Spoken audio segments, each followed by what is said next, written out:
Her her Mahadev. ఎంతోమంది trolling చేస్తున్నారు, ఎంతోమంది విమర్శిస్తున్నారు. వాళ్ళందరికీ ఒకటే చెప్తున్నాం, మేమైతే ఇక్కడ ఉండట్లేదు. 2 తెలుగు రాష్ట్రాలకు కూడా మేము రాము. మేము ఉత్తరాఖండ్ వెళ్ళిపోతున్నాం, కేదార్నాథ్. జీవితాంతం అటే ఉంటాం. కేదార్నాథ్కి వెళ్ళి కేదార్నాథ్ నుండి ఇంకా పైకి వెళ్ళిపోయి అక్కడనే ఉండిపోతాం. మా ఇద్దరి జీవితాలు మేము గడుపుతున్నాం. ఎందుకు మా గురించి ఇంత ట్రోలింగ్ చేస్తూ ఇంత విమర్శిస్తున్నారు? మీకేం అవసరం? మా బతుకులు మేము బతుకుతున్నాం కదా, మా జీవితాన్ని మమ్మల్ని బతకనివ్వండి. ప్లస్ అదే కాక వర్షిని ఈరోజు బలిస్తుంది, అలాగే వర్షిని అఘోరి దగ్గర లేదు, ఇలాంటి తంబ్లైన్స్ పెట్టుకోవడం మానేయండి.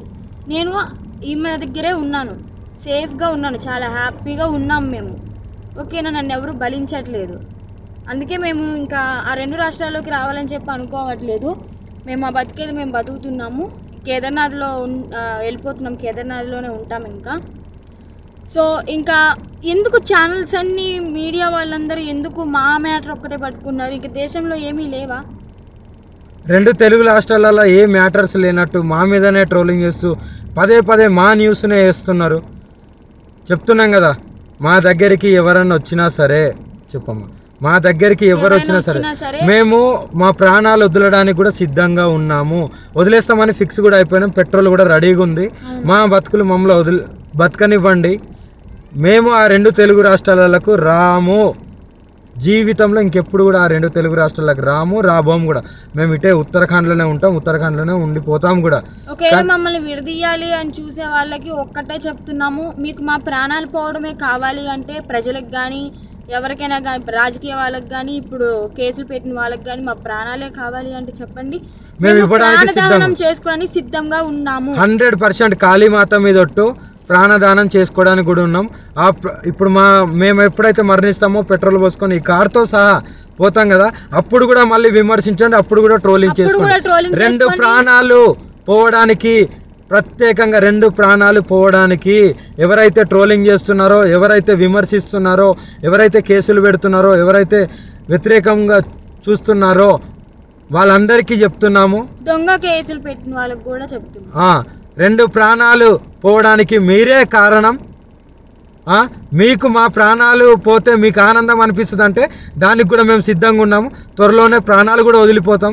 ఎవరైనా మమ్మల్ని పట్టుకోవడానికి వచ్చినా, మా దగ్గరికి వచ్చినా సరే మా ప్రాణాలు వదలడానికి సిద్ధం. అలాగే అసత్య వాక్యాలు చేసే వాళ్ళు కూడా చెప్తున్నాము, ఇది ఆపితే బాగుంటుంది. ట్రోలింగ్స్ కూడా ఆపితే బాగుంటుంది. నేను ఈమె దగ్గర సేఫ్గా ఉన్నాను. మా బతుకు మమ్మల్ని బతకనివ్వండి. మేము బతుకుతున్నాం కదా, మేము మీ రాష్ట్రాలలో కూడా రాము కదా, ఎందుకు మమ్మల్ని బతకనియట్లేదు మీరు? 2 ప్రాణాలు కోల్పోతున్నారు, చూసుకోండి, జాగ్రత్త. రేపటి రోజున మీ ఇంట్లో వాళ్ళు కూడా ఉంటారు. మీడియాలో ఇంకా ఘోరంగా మా గురించి ఏదన్నా వస్తే మేము ప్రాణదహనం అయితే చేసేస్తాము.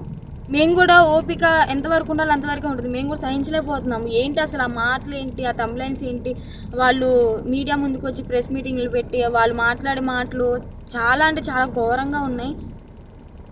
మీరు అనుకుంటున్నారేమో కానీ వాళ్ళు అలాగే అంటారు, చనిపోరని. 100% ఆ వీడియో కూడా మీకు పంపిస్తాను, ఎలా మరణిస్తున్నాం అనేది. ఎవరైనా సరే మమ్మల్ని ఇప్పటికి కూడా మా న్యూస్ ఆపకపోతే మా బతికేది మేము బతుకుతున్నాం కదా. అక్కడైతే లేం కదా 2 రాష్ట్రాల్లో, మీకు మా వల్లే ఇబ్బంది కదా. మేము అక్కడ లేం కదా మీ కళ్ళ ముందు, కానీ మేము రాము కదా, మీకు అదే కావాలి కదా. మేము రాము 2 రాష్ట్రాలల్లో, మేమేదో ఉత్తరాఖండ్కి వెళ్ళి బతుకుతాము. ఇప్పటికైనా ఆ యూట్యూబ్ వాళ్ళకి కానీ ఎవరికైనా కానీ చెప్పేది ఒకటే, మా న్యూస్లు ఆపేస్తే బాగుంటుంది. ఇంకా దేశంలో చాలా ఉపయోగపడే న్యూస్లు ఉన్నాయి, అవి చూపించండి. మాది ఒక్కటే కాదు కదా, ఇప్పటికైనా ఆపుతారని చెప్పి. 2 ప్రాణాలని తీసుకోవాలనుకుంటే ఇంకా చేసుకోండి. ఇంకా చూసి ఈ వారం రోజులలోనో ఇంకా ఈ 2-3 రోజులలోనో చూస్తాము, లేకుంటే డైరెక్ట్ దహనం అయిపోతాము. అప్పుడు మీరందరూ ఆనందించండి, మీరందరూ ఆనందంగా ఉండండి. మా ప్రాణాలు పోయిన తర్వాత మీరందరూ కలిసి ఆనందంగా విందు భోజనం చేసుకోండి. ఇంకా మోకిరాబాద్లో కేసు అంటారా, ఆమె పెట్టింది చెల్లదు. ఆ జడ్జి ఎవరైతే డబ్బులు వేశారో ఆయన వచ్చి కేసు పెడితేనే చెల్లుతుంది. ఇంకా మొదటి భార్య అంటారా, అది టోటలీ ఫేక్ అని చెప్పి మీకు కూడా అర్థమైపోయి ఉండాలి. అర్థమై ఉంటుందేమో అనుకుంటున్నాము. అది టోటలీ ఫేక్, 100% ఫేక్. రుజువులు లేనిదే ఆమె ఎందుకు మీడియా ముందుకు వచ్చి మాట్లాడుతుంది? అందుకే చెప్తున్నాం, మమ్మల్ని మాలాగా బతకనివ్వండి.